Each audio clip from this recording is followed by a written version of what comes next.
To fully understand King Louis XIV, we need to look at the French kings before him.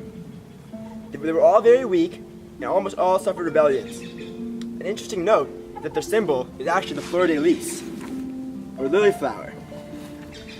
One person who actually had some power in the French monarchy was Cardinal Richelieu, the right-hand man to Louis XIII. I am Cardinal Richelieu, and if you give me 6 lines written by the hand of the most honest of men, I will find something in which he will hang. King Louis XIII, Louis XIV's father, was no exception to the trend of really poor and weak kings. He in fact couldn't even produce an heir. His first 4 children were stillborn. We have lost 4 kids. What should I do? Adopt? New wife? No, God will give me a child. You are the God-given child. At the age of 4, Louis XIV saw his father die and was put into the role of king.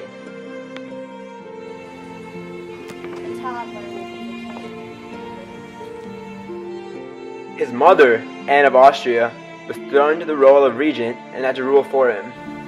I am Anne of Austria. I must rule as regent for my son. I must try to protect him. As a child, Louis experienced the Fronde, a peasant uprising in which the peasants revolted against the nobility, and Louis and his family had to run and flee for their lives. These events led Louis XIV to swear that when he was king, no such rebellion would happen, and he would have complete power over his people. The flower is not for me. I am the son. I am the Sun King, Louis XIV. Louis XIV had final say in all matters, whether they be economic, social, or political.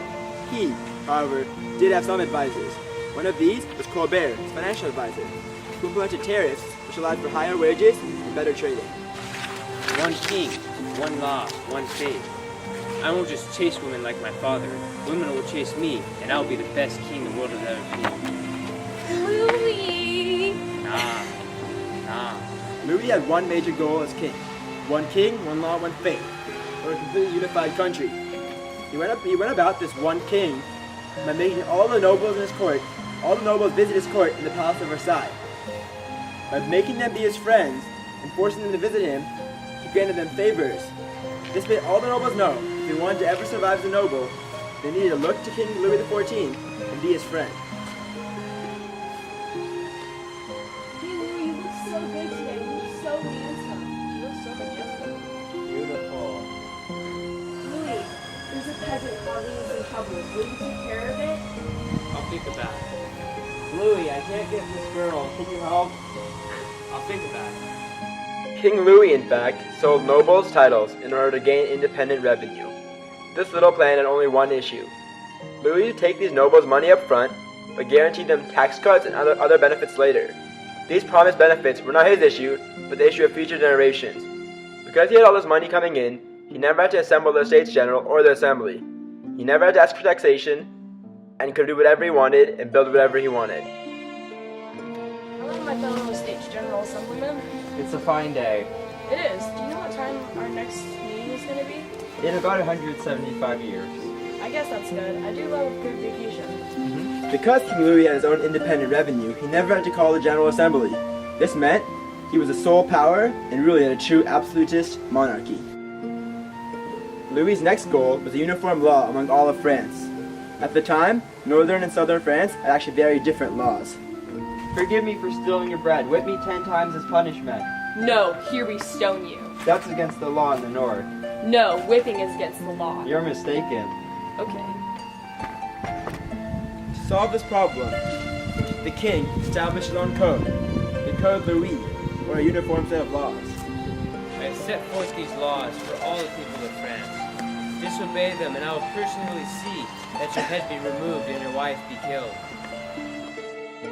The Edict of Nantes was passed by King Henry IV, Louis's grandfather, and allowed Huguenots to practice their religion in some areas. Louis, unlike his grandfather, was a very ardent Catholic and decided to repeal the edict and decided France was an entirely Catholic country. We have determined that we can do nothing better in order wholly to obliterate the memory of the troubles, the confusion, and the evils which the progress of this false religion has caused in this kingdom. then entirely to revoke the said Edict of Nantes. All hail Louis! Although King Louis XIV was an ardent Catholic, he wanted to make some changes. He believed in Gallicanism, that the Pope was a religious and spiritual leader, but in France, he controlled all affairs. The Pope may be all cool over in Rome, but here in France, I'm on top. Yeah, oui, monsieur. Oui, oui, monsieur. During his life, Louis was involved in two major wars. The first was the War of Devolution, in which Louis's main goal was to win the Spanish Netherlands.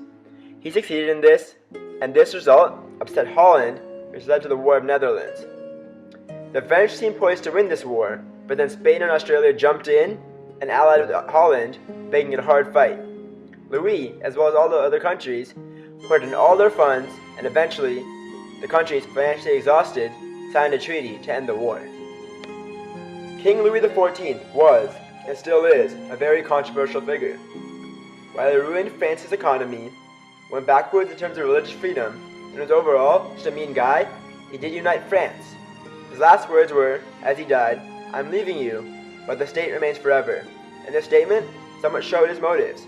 While he did seek to gain more power for himself and was very selfish, at the end of the day, he wanted France to be a strong, united nation. I wanna watch. Recording, bro. Oh.